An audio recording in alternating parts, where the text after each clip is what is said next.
Purposely. Your life, God's purpose. Listen at onpurposely.com.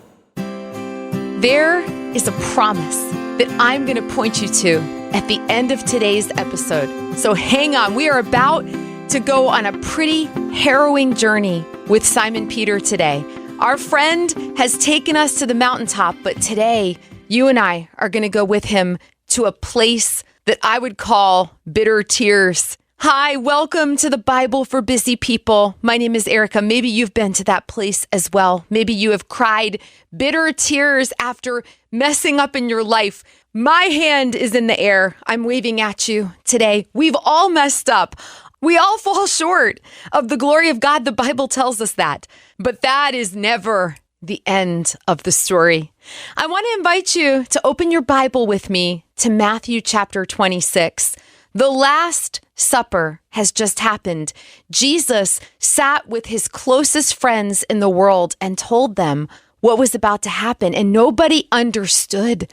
I think everybody didn't want to believe what Jesus was telling them, that he was about to die. And so we pick up the story in Matthew chapter 26, verse 30. Then they sang a hymn and went out to the Mount of Olives. On the way, Jesus told them, "Tonight, all of you will desert me. For the scriptures say God will strike the shepherd and the sheep of the flock will be scattered. But after I have been raised from the dead," he was always telling them, he's always telling us, "I will go ahead of you to Galilee and meet you there." Peter declared, "Even if everyone else deserts you, I will never desert you." There's our friend, so much passion. Jesus replied, "I tell you the truth, Peter, this very night, before the rooster crows, you will deny 3 times that you even know me." "No!" Peter insisted. "Even if I have to die with you, I will never deny you." And all the other disciples vowed the same. All right, we're going to stay on the Mount of Olives, but we're going to turn to Luke chapter 22, and we're going to begin in verse 40. There, Jesus told them, "Pray that you will not give in to temptation." He walked away about a stone's throw and knelt down and prayed, "Father, if you are willing, please take this cup of suffering away from me. Yet I want your will to be done, not mine." Then an angel from heaven appeared and strengthened him. He prayed more fervently, and he was in such agony of spirit that his sweat fell to the ground like great drops of blood. I just want to take a second here and just thank the Lord for the love that he had and has for us. His love is unfailing. That's what the Bible tells us. He didn't fail us in this, the greatest test of his love for us. I just felt like I needed to share that. Verse 45 now, "At last, he stood up again and returned to the disciples, only to find them asleep, exhausted from grief." I've been there. "Why are you sleeping?" he asked them. "Get up and pray so that you will not give in to temptation."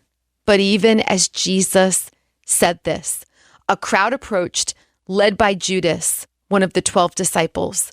Judas walked over to Jesus to greet him with a kiss. But Jesus said, "Judas, would you betray the Son of Man with a kiss?" When the other disciples saw what was about to happen, they exclaimed, "Lord, should we fight? We brought the swords." And one of them struck at the high priest's slave, slashing off his right ear.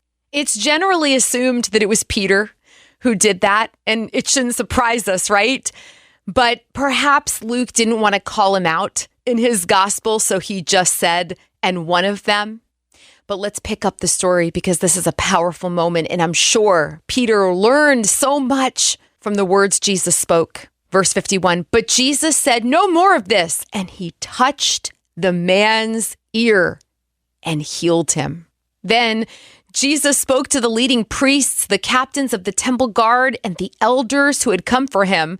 'Am I some dangerous revolutionary?' he asked. that you come with swords and clubs to arrest me? Why didn't you arrest me in the temple? I was there every day. But this is your moment, the time when the power of darkness reigns.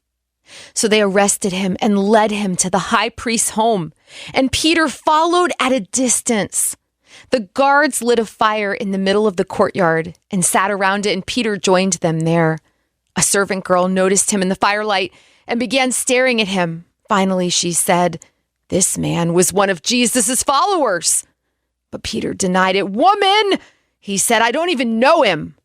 After a while, someone else looked at him and said, "You must be one of them." "No, man, I am not," Peter retorted.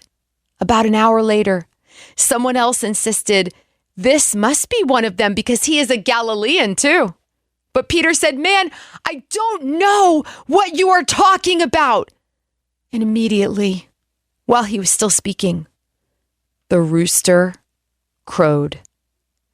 At that moment, the Lord turned and looked at Peter. Suddenly, the Lord's words flashed through Peter's mind.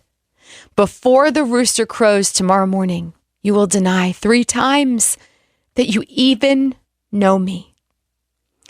And Peter left the courtyard weeping bitterly.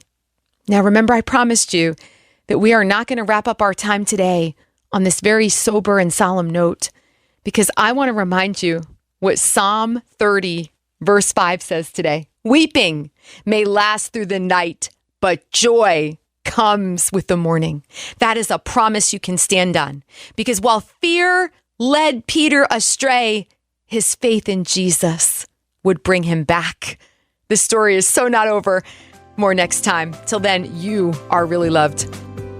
Thank you for making time for the Bible for Busy People today. If being part of this community is a blessing to you, it's super easy to share this podcast with someone you love. We're all about spreading the hope of Jesus like butter. So if you've got a moment to write a review, boy, we'd really appreciate that. Maybe you need a little prayer today, or you're ready to take that next step with God. I invite you to check out our show notes. You're going to find lots of encouragement there. This podcast is one branch on a tree called Purposely, a podcast network designed with practical podcasts to help you find and thrive in God's purpose for your life. If you've got a pulse, you've got a purpose.